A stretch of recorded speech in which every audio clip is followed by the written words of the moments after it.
اپنی معرفت کا کوئی حصہ نصیب فرمائے، اسماء حسنہ میں سے ہم کو بھی کچھ نصیب ہو۔ سورۃ الممتحنہ، میں نے کہا مدنی صورتیں ہیں، لیکن سورت کے ساتھ سورت جڑی ہوئی، آپس میں ایسا لگتا ہے جیسے کنڈے سے کنڈا ملا ہوا۔ پچھلی سورت میں فرمایا تھا یہ دیکھو منافق یہودیوں سے دوستی لگاتے ہیں، اگلی سورت میں فرمایا جا رہا ہے کہ صرف یہودیوں کی بات نہیں، اللہ کے سارے دشمن جو چاہے اہل کتاب ہوں یا غیر اہل کتاب ہوں، ان کے ساتھ تمہیں دوستی لگانے کی اجازت نہیں ہے۔ اور اس صورت میں یہ بھی بتایا جائے گا کہ دوستی کا مطلب کیا ہے۔ بہت سارے لوگ دوستی کا مطلب کیا سمجھے، نعوذ باللہ، ان کے ساتھ کاروبار مت کرو۔ اگر کاروبار منع ہوتا تو دنیا سے آپ تشریف لے جا رہے ہیں اور آپ کی زرہ یہودی کے یہاں گروی رکھی ہوئی ہے، کیا مدینہ میں کوئی مسلمان ادھار نہیں دے سکتا تھا کہ آپ نے یہودی کے یہاں گروی رکھی؟ اس بات کی علامت تھی۔ کاروبار ان سے بھی کیا جا سکتا ہے، کرنا چاہیے۔ ہم کریں گے تبھی تو ان کو پتہ چلے گا مسلمان کے اخلاق کیسے ہیں اور مسلمان معاملہ کیسا کرتا ہے۔ دوسرے نمبر پر اگر کوئی ضرورت مند ہے، حاجت مند ہے، تو کیا اس کی مدد کرنے سے منع کیا گیا؟ جب جنگ چل رہی ہے غزوہ خندق کے بعد، اس دور میں رسول اکرم صلی اللہ علیہ وسلم نے مکہ کے مشرکوں کے لیے 500 دینار بھیجے کہ ان غریبوں میں بانٹو تاکہ اپنی ضرورت کے لیے وہ غلہ خرید سکیں۔ معلوم ہوا یہ بھی منع نہیں۔ پڑوس میں رہتا ہے، پڑوسی کا حق ادا کرنا یہ بھی منع نہیں۔ تو منع کیا ہے؟ دو ہی باتیں، ایک ان کے طریقوں کو اپنانا اور دوسرے مسلمانوں کے مقابلے میں ان کی مدد کرنا، اس سے منع کیا جا رہا ہے۔ اس صورت میں بتایا جا رہا ہے کہ ان سے دوستی نہ رکھنے کا کیا مطلب ہے۔ واقعہ پیش آیا، اس کے پس منظر میں پوری صورت ہے، تو واقعہ پہلے معلوم ہونا چاہیے۔ کیا واقعہ پیش آیا؟ ہم پڑھ چکے اس میں سورہ فتح کی تفسیر میں کہ آپ صلی اللہ علیہ وسلم نے خواب دیکھا کہ آپ عمرہ کر رہے ہیں، اس کے لیے صحابہ کرام اور آپ عمرے کے لیے تشریف لے گئے۔ سن 6 ہجری کی بات ہے۔ مکہ والوں نے آپ کو حدیبیہ کے مقام پر، جس کو آج شمیسی کہتے ہیں، خاص مکہ سے 15 کلومیٹر 20 کلومیٹر دور ہے، اس مقام پر روک دیا آپ کو۔ وہاں آپ نے مکہ والوں سے ایک معاہدہ کیا۔ اس معاہدے میں یہ بات تھی کہ 10 سال تک ہم آپس میں جنگ نہیں کریں گے، اور عرب کے قبائل میں سے کوئی مکہ والوں سے ملنا چاہے ان سے ملے، کوئی مسلمانوں سے ملنا چاہے تو ان سے مل جائے۔ مسلمان اس معاہدے پر پورے پابند رہے، مگر مکہ والوں کے پیٹ میں درد ہوا اور انہوں نے 1.5 سال کے بعد ہی معاہدے کی دھجیاں اڑا دی۔ 6 ہجری میں معاہدہ ہوا، 7 ہجری کے آخر میں انہوں نے مسلمانوں کا حمایتی ایک قبیلہ تھا بنو خزاع، اس پر حملہ کرنے کے لیے دوسرے قبیلے بنو بکر کو اکسایا۔ ان کو کہا کہ اس پر حملہ کرو، ہم تمہاری مدد کریں گے، موقع سے فائدہ اٹھاؤ۔ ایسے نہیں کہہ رہے تھے، بڑی شرارت تھی اس کے پیچھے ان کی۔ کیا شرارت تھی؟ کہ جب مسلمانوں کے حمایتیوں کو اس طرح مارا اور کاٹا جائے گا اور لوگ دیکھیں گے کہ مسلمانوں کے حمایتیوں کو مارا گیا اور مسلمان کچھ نہیں کر سکے، تو آئندہ مسلمانوں کا کوئی حمایتی بنے گا ہی نہیں۔ مکہ والے سمجھتے تھے کہ اس سازش میں کامیاب ہو گئے۔ انہوں نے بنو بکر سے بنو خزاع پر حملہ کروایا اور بنو بکر گاجر مولی کی طرح کاٹے گئے، بہت زیادہ ان کا قتل عام ہوا۔ اور بنو خزاع والے مدینہ گئے، معبد خزائی نے ایسی دردناک نظم لکھی جو آپ صلی اللہ علیہ وسلم کو مسجد نبوی میں اس نے پڑھ کر کے سنائی۔ اللہ اکبر! آپ صلی اللہ علیہ وسلم نے فرمایا ہم تمہیں بے یار و مددگار نہیں چھوڑیں گے، تمہاری مدد کی جائے گی، جاؤ ہم خود دیکھیں گے کس طرح تمہاری مدد کرنی ہے۔ آپ نے فوراً ایک بندہ مکہ والوں کے پاس بھیجا کہ دیکھو تم نے غداری کی ہے، 3 باتیں ہیں، 3 میں سے ایک لے لو۔ یہ 3 باتوں کا تذکرہ کہیں کہیں ملتا ہے تفسیر میں۔ کیا کیا 3 باتیں ہیں؟ فرمایا پہلی بات یہ ہے کہ تم نے بنو بکر کی مدد کی ہے، لہذا تم بنو بکر سے بنو خزاع کے جتنے لوگ قتل ہوئے ہیں ان کی دیت ادا کرواؤ اور معافی مانگو ان سے۔ دوسری بات، اگر یہ نہیں کرتے ہو تو بنو بکر کی مدد سے الگ ہو جو، ہم جانے بنو بکر جانے، ان سے ہم خود نمٹیں گے۔ اگر یہ تیسری بات بھی منظور نہیں تو معاہدہ ختم۔ تو مکہ کے بزرگ تو ابھی سوچ رہے تھے، جوشیلے جوانوں نے کہا پہلی 2 باتیں ہو ہی نہیں سکتی، البتہ تیسری بات معاہدہ ختم ہو سکتا ہے، اس پر ہم سوچ لیں گے، جاؤ تم واپس۔ گویا انہوں نے کہہ دیا کہ معاہدہ ختم ہو گیا، لیکن بعد میں ان کو پچھتاوا ہوا تو انہوں نے حضرت ابو سفیان جو بعد میں ایمان لائے ان کو مدینہ بھیجا کہ آپ جاؤ اور کسی طرح اس صلح کو آگے بڑھاؤ، ایسا نہ ہو کہ مسلمان ابھی حملہ کر دیں، ہمارے پاس تو کوئی تیاری نہیں ہے۔ ابو سفیان مدینہ آئے، لمبا واقعہ ہے۔ انہوں نے آپ صلی اللہ علیہ وسلم سے ملاقات کی، آپ نے فرمایا چچا جان وہ 3 باتیں میں پہلے بتا چکا ہوں۔ ابو سفیان حضور کے رشتے میں تو سسر لگتے ہیں، لیکن عجیب جنگ ہے، باپ اور بیٹے کی جنگ، سسر اور داماد کی جنگ ہے۔ آپ نے فرمایا میں نے 3 باتیں بتا دی ہیں، بالکل انصاف کی بات ہے۔ ابو سفیان نے کہا دیکھیے پہلی بات نہیں ہو سکتی، دوسری نہیں ہو سکتی، البتہ معاہدہ کچھ آگے بڑھا دیجئے۔ آپ خاموش رہے۔ اس پر وہ حضرت ابوبکر کے پاس گئے، حضرت عمر کے پاس گئے، حضرت علی رضی اللہ عنہم اجمعین کے پاس گئے، حضرت فاطمہ کے پاس گئے، حضرت حسن حسین کا واسطہ دے کر کہنے لگے کہ میری سفارش کرو۔ سب نے انکار کیا کہ دیکھو انصاف کی بات آپ سے کہی گئی ہے، اب سفارش کی کون سی بات رہ گئی؟ اس پر انہوں نے حضرت علی سے کہا کہ یار بات بڑی مشکل جگہ پہنچ گئی، کوئی مشورہ تو دو۔ تو انہوں نے کہا کہ تم مسجد نبوی میں جا کر کھڑے ہو اور اعلان کر دو بھائی معاہدہ باقی، معاہدہ باقی، معاہدہ باقی، اور یہ کہہ کے چلے جاؤ۔ تو انہوں نے کہا بہت اچھا، یہ تو بہترین مشورہ ہے۔ گئے مسجد نبوی میں کھڑے ہوئے، سب کے سامنے اعلان کر دیا معاہدہ باقی، معاہدہ باقی۔ واپس پہنچے مکہ، مکہ والوں نے پوچھا کیا کر کے آئے، پوری کارگزاری سنائی۔ انہوں نے کہا کیا بے وقوفی کا کام کیا آپ نے، قوم کے سردار ہو کر نہ صلح کر کے آئے کہ ہم چین سے بیٹھیں، اور نہ جنگ کا پیغام لے کر کے آئے کہ ہم جنگ کریں، آپ اپنی طرف سے کیا کر کے آئے اس معاہدہ باقی، معاہدہ باقی۔ انہوں نے کسی نے مانا آپ کی بات کو؟ کہا انہوں نے تو نہیں مانا، کہا آپ تو بیوقوف بن گئے۔ لیکن بہرحال بات تو ہو چکی تھی۔ اس کے بعد آپ صلی اللہ علیہ وسلم نے مدینہ والوں کو، مکہ والوں کو سبق سکھانے کا فیصلہ کر لیا، لیکن آپ چاہتے تھے کہ بڑی خونریزی کا معاملہ نہ پیش آئے اور چپکے سے ہم مکہ پہنچے تاکہ مکہ والوں کو مقابلہ کرنے کا موقع نہ ملے۔ اعلان جنگ تو ہو چکا ہے، اور واقعتاً یہ آپ کی کمال حکمت ہے، 10,000 لوگوں کا مجمع آپ لے کر جا رہے ہیں، 10,000۔ اور عرب کے صحرا میں رہنے والے گڈریوں کا اور چرواہوں کا بھی کیا حال ہے کہ ایک ایک بات کی وہ خبر رکھتے ہیں، لیکن آپ یہ 10,000 کا مجمع لے کر مکہ کے سر پر پہنچ جاتے ہیں، مکہ والوں کو پتہ نہیں ہوتا ہے۔ یہاں تک کہ جب بالکل آپ مکہ کے قریب پہنچ گئے تو سب سے پہلے ابو سفیان اور ورقہ بن نوفل کو پتہ چلا کہ نہیں، بدیل بن ورقہ کو، یہ کیا ہو گیا، مسلمان تو یہاں پہنچ گئے، سنبھل ہی نہیں سکے، مقابلہ ہی نہیں ہو سکا۔ اور آپ یہی چاہتے تھے تاکہ خون ریزی نہ ہو، مگر اس بیچ میں ایک غلطی ہو گئی۔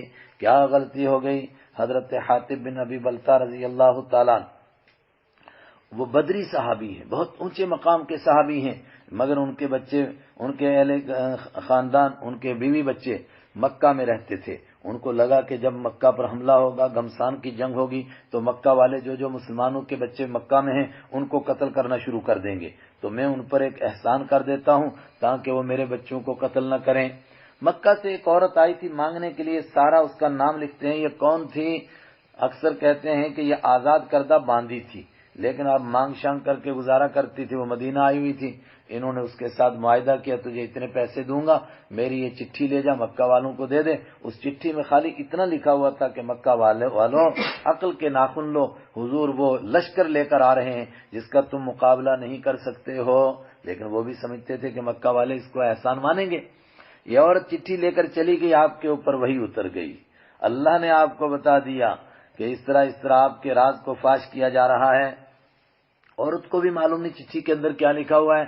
آپ نے حضرت علی رضی اللہ تعالیٰ عنہ کو، زبیر بن عوام رضی اللہ تعالیٰ عنہ، مقداد بن اسود رضی اللہ تعالیٰ عنہ، ان 3 کا نام ہر جگہ ملتا ہے، اور مرثد غنوی رضی اللہ تعالیٰ عنہ، ان کا نام بھی بعد نے لکھا ہے۔ تو اس لحاظ سے یا تو 3 ہیں یا 4 ہیں۔ ان صحابہ اکرام کو فرمایا کہ تیزی سے دوڑو، مکہ اور مدینہ کے راستے کے بیچ میں ایک جگہ آئے گی روضۃ الخاخ، وہاں پر ایک عورت آپ کو ملے گی، اس عورت کے پاس ایک چٹھی ہے، وہ لے کر کے آ جاؤ۔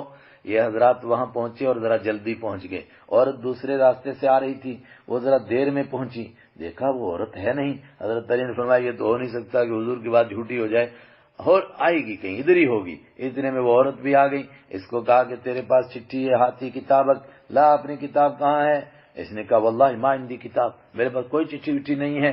حضرت علی نے فرمایا یا تو چٹھی دے ورنہ کپڑے اتار کر کے تلاشی دے، یعنی کہا کہ ہم تجھے ننگا کریں، بلکہ کہا کپڑے اتار۔ اسی کو کہا آج کا دور ہوتا، وہ کہتی اتار دوں گی، یہ بھی ایک فیشن بنے گا، لیکن ابھی لوگ اتنے نہیں گرے تھے اخلاق سے، وہ گھبرا گئی کہ کپڑے اتار کے تلاشی دینی ہے۔ اس نے فٹافٹ اپنی چٹیا سے نکالی چٹھی اور حاضر کر دی۔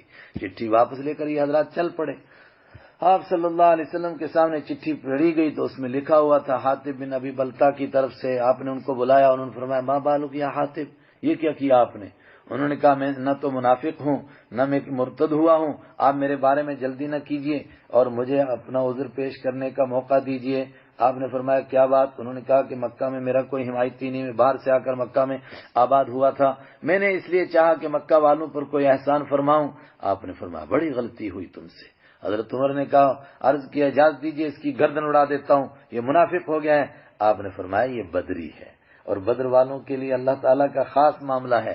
اللہ تعالیٰ نے بدر والوں پر نگاہ کرم فرمائی، بخاری کے الفاظ نے پھر فرمایا یہ اعملوا ما شئتم فقد غفرت لکم، جاؤ اگر اب تم سے کوئی غلطی بھی ہوگی میں تم کو معاف کر چکا ہوں۔ یہ بدری ہیں۔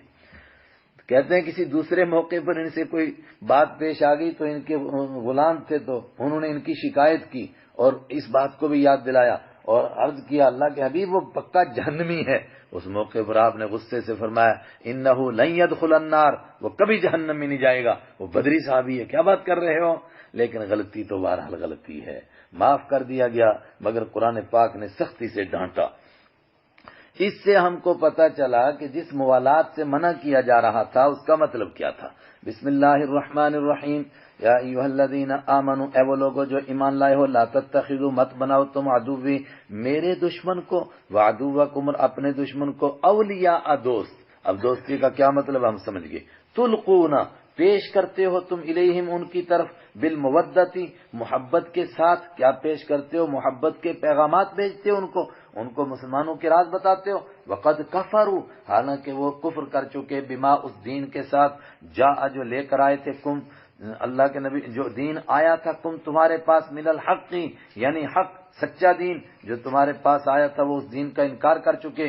یخرجون، نکالتے ہیں وہ، الرسول، رسول صلی اللہ علیہ وسلم کو، وَإِيَّاكُمْ، اور خاص تم کو نکالتے تھے مکہ سے، کیوں؟ ان تؤمنوا، صرف اس وجہ سے کہ تم ایمان لاتے ہو، باللہ، اللہ پر، ربکم، جو تمہارا رب ہے۔ کیا ہو گیا ایمان والو تمہیں؟ ان کنتم خرجتم، اگر تم نکلتے ہو، جہادن، جہاد کرنے کے لیے، فی سبیلی، میرے راستے میں، وابتغاء مرضاتی، اس حال میں، اور تلاش کرنے کے لیے میری رضامندی کو۔ گویا حضرت حاطب بن ابی بلتہ بھی اللہ کے راستے میں جہاد کرنے کے لیے جا رہے تھے، اور اس غزوے کا میں کہہ رہا ہوں کہ آپ چاہتے تھے کہ راز میں رہے، اس لیے یہ راز ہر بندے کو معلوم نہیں تھا کہ یہ تیاری مکہ پر حملے کے لیے ہو رہی ہے، لیکن حضرت حاطب بن ابی بلتہ ان قریبی صحابہ میں سے تھے کہ جن چند لوگوں کو یہ راز معلوم تھا، ان چند میں حضرت حاطب بن ابی بلتہ تھے۔ تو قرآن نے کہا کہ اے حاطب بن ابی بلتہ، جہادن، تم تو جہاد کرنے کے لیے بھی جا رہے ہو، فی سبیلی، میرے راستے میں، اور دل میں کوئی کھوٹ بھی نہیں ہے، میری رضامندی تلاش کرنے کے لیے جا رہے ہو، مگر سادگی تمہاری کیا ہے؟ تسرون الیہم، تو پوشیدہ طور پر بھیجتے ہو تم ان کی طرف، بالمودتی، محبت کے پیغامات، ایک طرف میری رضا بھی تلاش کرتے ہو، دوسری طرف یہ کام بھی کر رہے ہو، وَأَنَا أَعْلَمُ، اور میں خوب جانتا ہوں، بما، اس چیز کو، اخفیتم، جو تم نے چھپائی، وما اعلنتم، اور جو تم نے ظاہر کی، ومن يفعلہ، اور جو کوئی کرے گا ایسا کام منکم، تم میں سے، فقد ضل، تو یقیناً وہ پھسل چکا، سواء السبیل، سیدھے راستے سے۔ اللہ اکبر، کیا کر دیا آپ نے؟ اللہ اکبر۔ ایک طرف ان کی اخلاص کی بات بھی ہو رہی ہے، عمل کی بات بھی ہو رہی ہے، جہادن فی سبیلی، لیکن دوسری طرف ان کی غلطی کا احساس بھی ان کو دلایا جا رہا ہے۔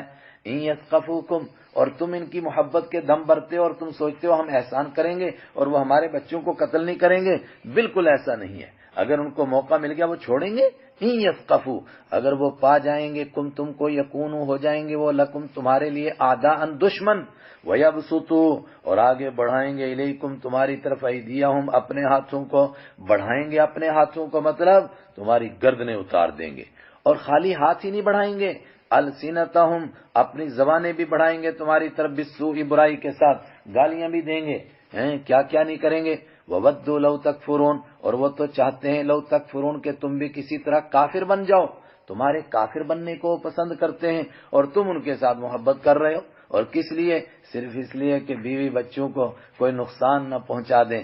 لن تنفعکم، ہرگز نفع نہیں دیں گی، تم کو، ارحامکم، تمہاری رشتہ داریاں۔ ہائے رے برادری، ہائے رشتہ داری، اس کی وجہ سے کیا غلطیاں کر رہے ہو تم، ولا اولادکم، اور نہیں کام آئیں گی تمہاری اولادیں، یوم القیامہ، قیامت کے دن، اس اولاد کے لیے ایسا کر رہے ہو۔ یفصل بینکم، اللہ جدائی ڈال دے گا، بینکم، تمہارے درمیان، واللہ بما تعملون بصیر، اور تم جو کچھ کرتے ہو اللہ تعالیٰ اس کو دیکھ رہا ہے۔ ایمان والے کی شان کیسی ہونی چاہیے؟ فرمایا ویسی ہونی چاہیے جیسی تمہارے جد اعلیٰ حضرت ابراہیم علیہ السلام کی تھی۔ ابراہیم علیہ السلام کی شان کیسی تھی؟ قد کانت لکم اسوۃ حسنہ، قد کانت، یہ قیامت تک آنے والے مسلمانوں کے لیے ہے کہ ان کو سامنے رکھو اور پھر اپنے لیے طے کرو کیسی زندگی گزارنی ہے۔ قد کانت یقیناً ہے لکم تمہارے لیے اسوۃ حسنہ بہترین نمونہ فی ابراہیم ابراہیم علیہ السلام کے بارے میں والذین اور ان لوگوں کے بارے میں معہ جو ان کے ساتھ تھے، اور مشہور یہ ہے کہ ان کے ساتھ کون تھے؟ صرف ان کے بھتیجے حضرت لوط علیہ السلام اور ان کی بیوی حضرت سارہ علیہ السلام۔ اذ قالوا یاد کرو جب کہا انہوں نے لقومہم اپنی قوم سے، اور قوم میں کون ہے؟ ان کا باپ آزر بھی ہے، اور وہاں کے وہ کیا اس کا وہاں کا بادشاہ نمرود بھی ہے، وہاں کی پوری طاقت ہے، اس ساری طاقت کو کیا کہا؟ انا براء ہم بری ہیں، انا براء منکم ہم بالکل تم سے بری ہیں، ہمارا تمہارا کوئی تعلق نہیں ہے۔ اعلان کر دیا، حالانکہ صرف 3 افراد ہیں، کوئی ڈر نہیں، کوئی خوف نہیں۔ ومما تم سے بھی بری ہیں، ومما اور ان ہستیوں سے بھی تعبدون جن کی تم پوجا کرتے ہو، من دون اللہ اللہ کے سوا، کفرنا بکم کفر کر دیا ہم نے، بکم تمہارا کفر کر دیا، مطلب ہمارا تمہارا کوئی تعلق نہیں، ہم نے تمہارا انکار کر دیا۔ وبدا اور ظاہر ہو چکی ہے، بیننا ہمارے درمیان، و بینکم تمہارے درمیان، العداوت دشمنی، والبغضاء اور بغض، نفرت ظاہر ہو چکی ہے، عداوت اور بغض ظاہر ہو چکا ہے۔ اب ہم دونوں ایک نہیں ہو سکتے، ابداً ہمیشہ کے لیے، حتی تؤمنو لیکن یہ نفرت اور بغض اور عداوت کب تک ہے؟ جب تک کہ تم اللہ کو نہیں مانتے۔ اگر اللہ کو مانو گے تم بھی ہمارے بھائی بن جاؤ گے۔ حتی تؤمنو یہاں تک کہ تم ایمان لے آؤ، باللہ اللہ پر، وحدہ اس حال میں کہ تنہا اسی کو مانو، ورنہ اللہ کو بھی اور دوسروں کو بھی تو وہ بھی مانتے تھے۔ یہ ہے تمہارے لیے بہترین نمونہ۔ لیکن ایک بات ابراہیم علیہ السلام کی بھی نہیں پکڑ لینا۔ کون سی بات؟ کہ وہ اپنے والد کے لیے دعا کرتے تھے، وہ تمہارے لیے نمونہ نہیں۔ مگر وہ کیوں دعا کرتے تھے؟ انہوں نے باپ سے ایک وعدہ کر رکھا تھا، اور ہم پڑھ چکے سورہ توبہ میں، جب ان کو پتہ چلا کہ باپ کفر پر مر گیا تو تبرأ منہ، پھر اس سے بھی وہ بری ہو گئے۔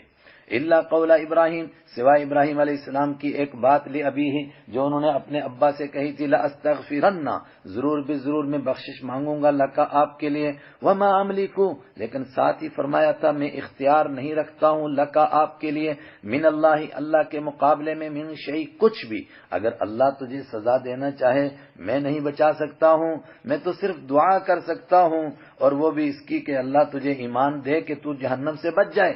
اور جب کفر پر مر گیا فرمایا اب کچھ نہیں ہو سکتا۔ ربنا اے ہمارے رب، علیک توکلنا ہم نے تجھ ہی پر بھروسہ کیا، تو مطلب تم بھی اللہ ہی پر بھروسہ کرو، بے شک تمہارے بیوی بچی مکہ میں ہیں، مت گھبراؤ، اللہ پر بھروسہ کرو۔ وَإِلَيْكَ أَنَبْنَا اور ہم تیری طرف ہی متوجہ ہو گئے اللہ، وَإِلَيْكَ الْمَصِيرُ اور تیری طرف ہی لوٹ کر کے ہمارا جانا ہے۔ بیوی بچے مکہ میں ہیں تو کیا کریں؟ چٹھیاں نہ لکھو، اللہ کو لکھو، اللہ سے دعائیں کرو۔ ربنا اے ہمارے رب، لا تجعل مت بنا تو نہ ہم کو فتنۃ آزمائش کا ذریعہ، للذین ان لوگوں کے لیے کفروا جنہوں نے کفر کیا۔ آزمائش کا ذریعہ کا مطلب کہ وہ ہمیں مار مار کر کے دین سے پھیرنے کی کوشش کریں۔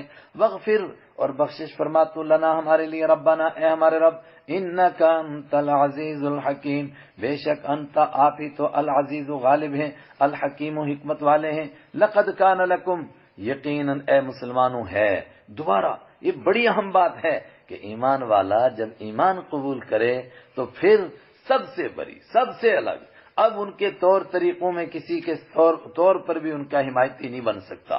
لقد کان یقیناً ہے لکم تمہارے لیے، فیہم ان میں، اسوۃ حسنہ بہترین نمونہ، ان میں حضرت ابراہیم علیہ السلام میں، حضرت سارہ علیہ السلام، حضرت لوط علیہ السلام، یہ بہترین نمونہ ہے تمہارے لیے۔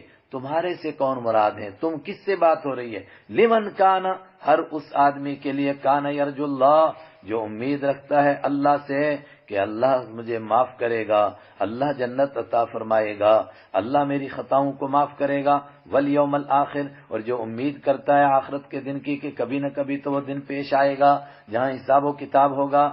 یہ یرجو کا معنی امید کرتا ہے۔ بعض حضرات نے ڈرنا بھی کیا، جو اللہ سے ڈرتا ہے اور آخرت کے دن سے ڈرتا ہے۔ وَمَن يَتَوَلَّ اور جو کوئی اب بھی منہ موڑے گا اللہ کے اس حکم سے یا دوستی لگائے گا ان سے، فَإِنَّ اللَّهَ تو بے شک اللہ تعالیٰ هُوَ الْغَنِيُّ وہی تو بے نیاز ہے، وہ کسی کا محتاج نہیں، الحمید وہی تو تعریفوں والا ہے۔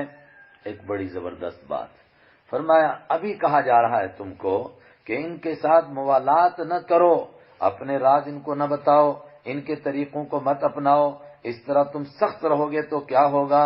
فرمایا ایک دن وہ آئے گا اللہ ان کو بھی دین نصیب کرے گا، وہ بھی جڑ جائیں گے دین کے ساتھ، اسی کا یہ نتیجہ نکلے گا۔ عسى اللہ، قریب ہے یہ بات کہ اللہ تعالیٰ ان یجعل، یعنی لوگ سمجھتے ہیں کہ ان کے طریقوں کو کچھ ہم اپنا لیں، کچھ ہم وہ بنیں، کچھ وہ ہم بن جائیں، تو اس طرح شاید وہ بھی قریب آ جائیں گے۔ فرمایا اس سے قریب نہیں آئیں گے، قریب اس سے آئیں گے کہ تم اپنے دین پر ڈٹ کر کے عمل کر کے دکھاؤ، ان کو بھی پتا چلے کہ ایمان والوں کا یہ دین ہے، اس طرح وہ تمہارے قریب آئیں گے۔ عسى اللہ، قریب ہے یہ بات کہ اللہ تعالیٰ ان یجعل، ڈال دے، بینکم، تمہارے درمیان، وبین الذین، ان لوگوں کے درمیان، عادیتم، جن سے دشمنی کی تم نے، منہم، ان میں سے، کیا ڈال دے، پیدا کر دے اللہ تعالیٰ، مودتاً، محبت پیدا کر دے۔ وہ دن دور نہیں کہ جن کو چٹھیاں لکھ رہے ہو ابو سفیان کو، صفوان کو، سہیل بن عمرو کو، اکرمہ کو، وہ کل تمہارے دوست بن جائیں گے، اللہ ان کو ایمان نصیب کرے گا۔ ہو جائے گا ایسا، ابو سفیان جیسے لوگ، صفوان بن امیہ جیسے لوگ، ایسے لوگ ایمان لے آئیں گے، سہیل بن عمرو جیسے لوگ۔ فرمایا واللہ قدیر، اللہ قدرت رکھنے والا ہے، اللہ پر بھروسہ کرو، اللہ جو چاہتا ہے سو کر گزرتا ہے، وہ ایسا کر لے گا۔ واللہ غفور، تو اتنے بڑے بڑے پاپ کر چکے ہیں وہ، فرمایا جب ایمان قبول کریں گے اللہ سب کچھ معاف کر دے گا۔ رحیم، اللہ رحم کرنے والا ہے، اور ایمان والوں کو بھی احساس دلا دیا کہ اب تک کی خطائیں معاف ہو گئیں، لیکن آئندہ توبہ کرو اور ایسی غلطی کرنے سے باز رہو۔ پھر دوبارہ سمجھایا جا رہا ہے، ہر کافر کے لیے یہ بات نہیں ہے جو اوپر کہی گئی ہے، اور کافر کے ساتھ ہر ایک بات میں اس سے نفرت کرنا اور دشمنی کرنا مقصود نہیں ہے۔ لا ینہا، نہیں روکتا ہے، تم کو، اللہ تعالی، عن الذین، ان لوگوں کے ساتھ دوستی لگانے سے، لم یقاتلوا، جنہوں نے جنگ نہیں کی، تم سے، فی الدین، دین کے بارے میں، دین کا لفظ ضرور لگایا، مطلب کہ کوئی کہے جی فلانے زمانے میں ہماری دکان پر جھگڑا ہوا تھا زمین کا، ارے زمین اور گھر کے جھگڑوں کو چھوڑو، دین کے معاملے میں جنہوں نے تم سے جھگڑا نہیں کیا، نہیں روکتا اللہ تعالیٰ تم کو، کیا نہیں روکتا، وہ آگے آ رہا ہے، ولم یخرجوا، اور جنہوں نے نہیں نکالا، تم کو، من دیارکم، تمہارے گھروں سے، نہیں روکتا اللہ تعالیٰ تم کو، کس بات سے، ان تبروہم، کہ تم ان کے ساتھ نیکی کرو، ان کے ساتھ نیکی سے پیش آؤ، اگر ضرورت مند ہیں ضرورت پوری کرو، پڑوس میں ہیں تو ان کے پڑوس ہونے کا حق ادا کرو، جس پریشانی میں ہے اس میں ان کی مدد کرو، اس سے نہیں منع کرتا اللہ، وَتُقْسِطُ إِلَيْهِمْ، اور نہیں منع کرتا اللہ تعالیٰ تم کو ان کے ساتھ انصاف کرنے سے، انصاف تو کرنا ہے سب کے ساتھ، ان اللہ یحب المقسطین، بے شک اللہ تعالیٰ پسند کرتا ہے المقسطین، انصاف کرنے والوں کو۔ منع کس سے کرتا ہے اللہ تعالیٰ؟ کس سے منع کرتا ہے، کس بات سے منع کرتا ہے؟ انما ینہا، بے شک روکتا ہے اللہ تعالیٰ، تم کو، اللہ، عن الذین، ان لوگوں سے، قاتلوا، جنہوں نے جنگ کی، تم سے، ان سے روکتا ہے، اور جنگ بھی کس میں کی؟ زمین کا جھگڑا نہیں، فی الدین، دین کے بارے میں، واخرجوا، اور جنہوں نے نکالا، تم کو، من دیارکم، تمہارے گھروں سے، ان سے روکتا ہے، اور جنہوں نے تیسرا کیا کام کیا، وظاہروا، اور جنہوں نے ایک دوسرے کی مدد کی، علی اخراجکم، تمہارے نکالنے پر، تم کو اللہ منع کرتا ہے کس بات سے، ان تولوہم، کہ تم ان کے ساتھ موالات کرو، موالات کرنے سے منع کیا گیا، موالات میں وہی چیزیں، ومن یتولہم، اور جو ان سے موالات کرے گا، محبت کرے گا، فاولئک ھم الظالمون، تو یہ بالکل ظالم لوگ ہیں۔ فرمایا تھا کہ تم دین پر ڈٹ کر کے عمل کرو، اللہ تعالیٰ ممکن ہے کہ ان کو تمہارا دوست بنا دے، جو آج کے دشمن ہیں وہ کل کے تمہارے دوست ہو جائیں، ایسا ہو سکتا ہے؟ فرمایا ہو سکتا نہیں، ہو چکا ہے ایسا۔ کیسے ہو چکا ہے؟ تو فوراً صلح حدیبیہ کا واقعہ یاد دلایا، حالانکہ یہ بات پرانی ہے، اب یاد دلائی یہ بات، کیا؟ جب حدیبیہ میں معاہدہ ہو گیا، اور اس میں ایک شرط یہ بھی تھے کہ مکہ کا کوئی آدمی ایمان قبول کر کے اگر مدینہ آئے گا تو مدینہ کے لوگ اس کو واپس کرنے پر مجبور ہوں گے، اس معاہدے پر دستخط ہوئے، ہم پڑھ چکے، اسی کی بنیاد پر حضرت ابو جندل کو واپس کیا گیا، اسی کی بنیاد پر حضرت ابو بصیر رضی اللہ عنہ کو واپس کیا گیا۔ لیکن ابھی یہ قافلہ حدیبیہ سے واپس پلٹا ہی تھا کہ عقبہ ابن ابی معیط، جس نے مرے ہوئے اونٹ کی اوجڑی لا کر آپ کی گردن مبارک میں رکھی تھی، اس کی بیٹی حضرت ام کلثوم آ گئی رضی اللہ عنہا، ایمان قبول کر کے، اور عورتوں کی ایک جماعت لے کر کے آ گئیں، اسی میدان کے اندر، اور انہوں نے کہا ہم کو بھی جانے دو ساتھ میں۔ اور صحابہ کرام بھی پریشان ہوئے کہ کیا ہم اپنی ایمان والی بہنوں کو اس معاہدے کے تحت واپس کریں گے؟ آپ نے فرمایا نہیں واپس کریں گے۔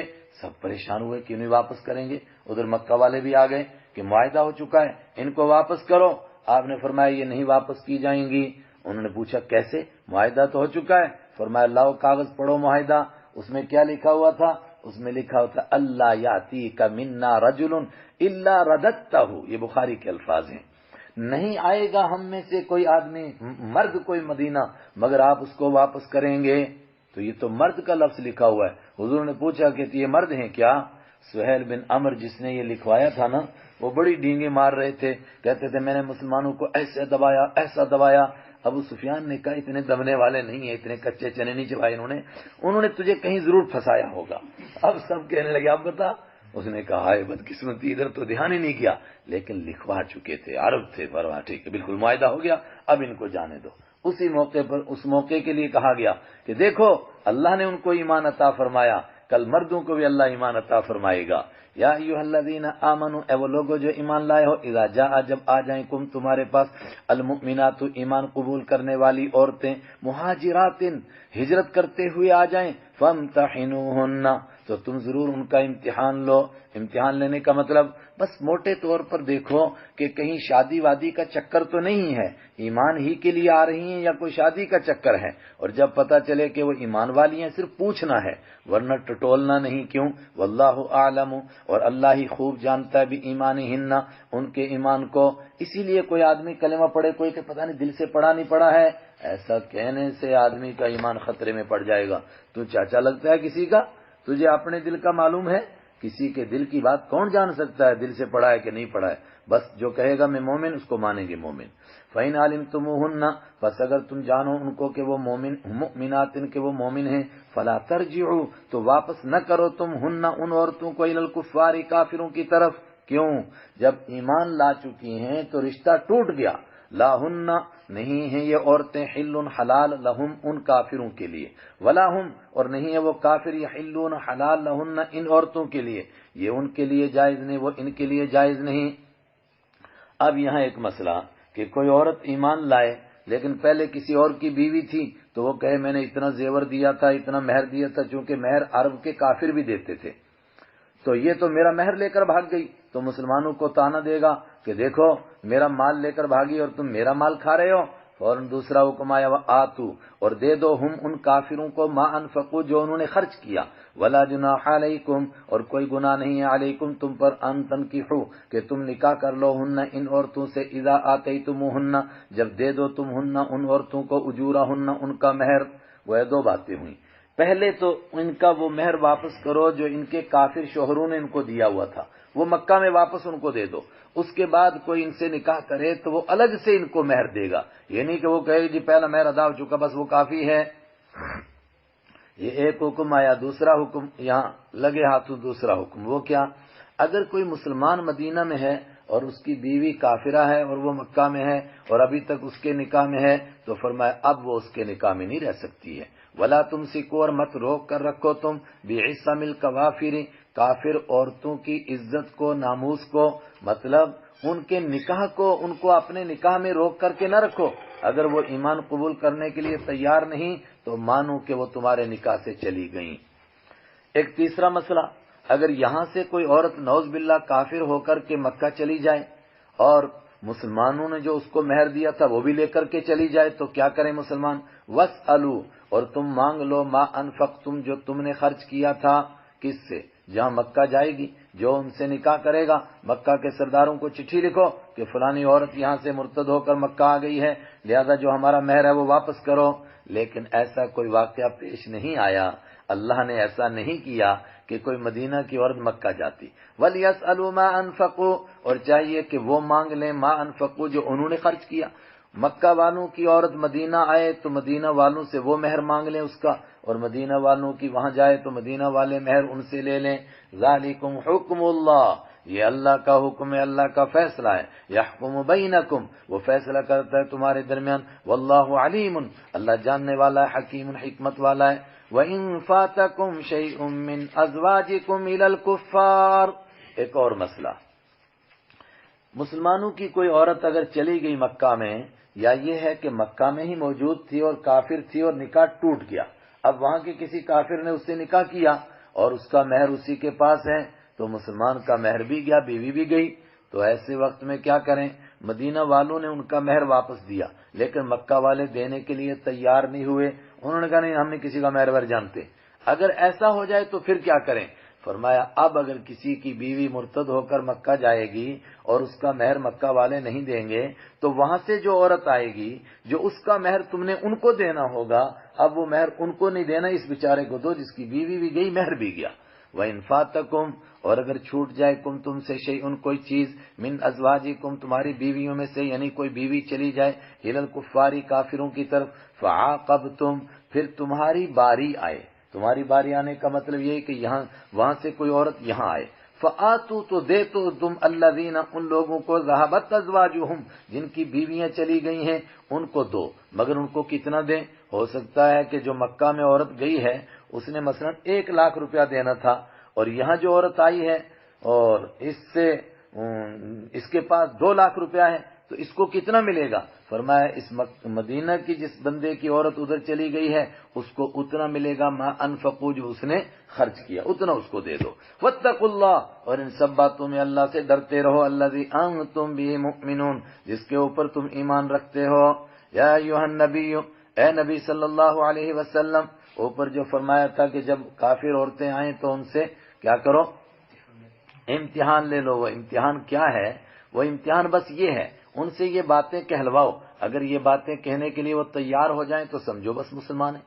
یا ایھا النبی، اے نبی صلی اللہ علیہ وسلم، اذا جاء، جب آئیں کا آپ کے پاس، المؤمنات، مومن عورتیں، ایمان والی عورتیں، یبایعنک، اس حال میں کہ وہ بیعت کر رہی ہوں کا آپ سے، کس بات پر بیعت کر رہی ہوں؟ بیعت کا مطلب عہد کرنا، اعلیٰ، اس بات پر، اللہ یشرکنا، کہ وہ شرک نہیں کریں گی، باللہ، اللہ کے ساتھ، شیئن، کسی چیز کو شریک نہیں ٹھہرائیں، ولا یسرقنا، اور وہ چوری نہیں کریں گی، ولا یزنینا، اور وہ بدکاری نہیں کریں گی، ولا یقتلنا، اور وہ قتل نہیں کریں گی، اولادہن، اپنی اولادوں کو، چونکہ یہ کام دور جہالت میں ہوتے تھے، ولا یاتینا، اور اس بات پر عہد کریں کہ نہیں لائیں گی وہ بے بہتان، کوئی بہتان، مطلب کسی کے اوپر جھوٹا الزام نہیں لگائیں گی، اور خاص طور سے جھوٹا الزام کون سا لگاتی تھیں؟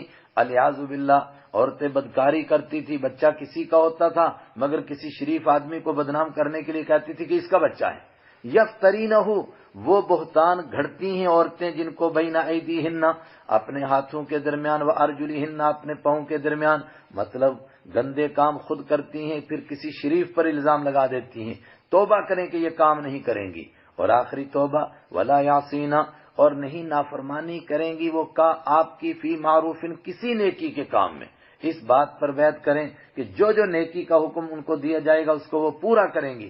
جب وہ اس طرح کی بیعت کریں گے تو فبایعہن، آپ ان کے ساتھ بیعت کر لیجئے، اور جب آپ ان سے معاہدہ لے لیں اور ان کو مسلمان سمجھیں تو آپ پھر بیعت کے بعد کیا کریں؟ واستغفر لہن اللہ، آپ ان کے لیے اللہ سے بخشش مانگیں۔ ایک لفظ پر غور کر لیں، فی معروف، وہ بیعت کریں کہ نیکی میں آپ کی مخالفت نہیں کریں گی، تو کیا خاکم بدہن، اللہ کے حبیب نیکی کے علاوہ کوئی حکم دے سکتے تھے؟ نہیں دے سکتے تھے، پھر نیکی کی بات کیوں کہی؟ تاکہ پتہ چل جائے کہ اللہ کسی کے ساتھ جب بھی کوئی اس طرح کا معاہدہ ہوگا تو اس کی نیکی کے کاموں میں شرط لگائیں گے۔ حضور ایسا نہیں کر سکتے ہیں، آئندہ کوئی ایسی بیعت نہ کروائے کہ میرے کسی حکم کی تم مخالفت نہیں کرو گے، تو اس کا مطلب کہ کوئی ناجائز کام کا حکم دے گا تب بھی مخالفت نہیں کریں گے۔ یا ایھا الذین، نہیں، نیکی کی شرط ہے، نیکی میں، اسی لیے حضور نے کیا فرمایا؟ لا طاعۃ لمخلوق فی معصیۃ الخالق، خالق کی نافرمانی میں مخلوق کی کسی بات کو نہیں مانا جائے گا۔ ان اللہ غفور، بے شک اللہ تعالیٰ بخشنے والا ہے، رحیم، رحم کرنے والا ہے۔ یا ایھا الذین آمنوا، اے وہ لوگوں جو ایمان لائے ہو، لا تتولوا، مت دوستی لگاؤ، قوما، ایسے لوگوں سے، غضب اللہ علیہم، جن کے اوپر اللہ کا قہر نازل ہو چکا ہے۔ اللہ کا قہر ہر نافرمان پر ہے، لیکن خاص طور سے یہ لفظ کس کے لیے بولا جاتا ہے؟ یہودیوں کے لیے۔ اے ایمان والو، یہودیوں سے دوستی مت لگاؤ، انہی کی دوستی کا نتیجہ ہے کہ منافقوں کی پارٹی پیدا ہوئی۔ کیسے بدبخت ہیں یہودی قد یئسوا من الآخرۃ، یقیناً یہ مایوس ہو چکے ہیں آخرت سے۔ کہنے کو کہتے ہیں ہم کہ یہودی ہیں، آخرت پر ہمارا ایمان ہے، لیکن عمل ایسا ہے کہ بالکل آخرت سے مایوس ہیں۔ کیسے مایوس؟ کما یئس الکفار من اصحاب القبور، جیسا کہ کافر مایوس ہو چکے ہیں من اصحاب القبور، قبر والوں سے۔ کافر کیا کہتے تھے؟ جو مر گیا وہ دوبارہ کبھی زندہ نہ ہوگا، نہ کبھی حساب کتاب ہوگا۔ جس طرح کافر جن کا آخرت پر یقین ہی نہیں ہے، یہودی جو کہتے ہیں کہ ہمارا آخرت پر ایمان ہے، آج حال ان کا ان سے بھی بدتر ہو چکا ہے، اور وہ آخرت سے بالکل مایوس ہو چکے ہیں۔ ان کے ساتھ ہرگز دوستی مت لگاؤ۔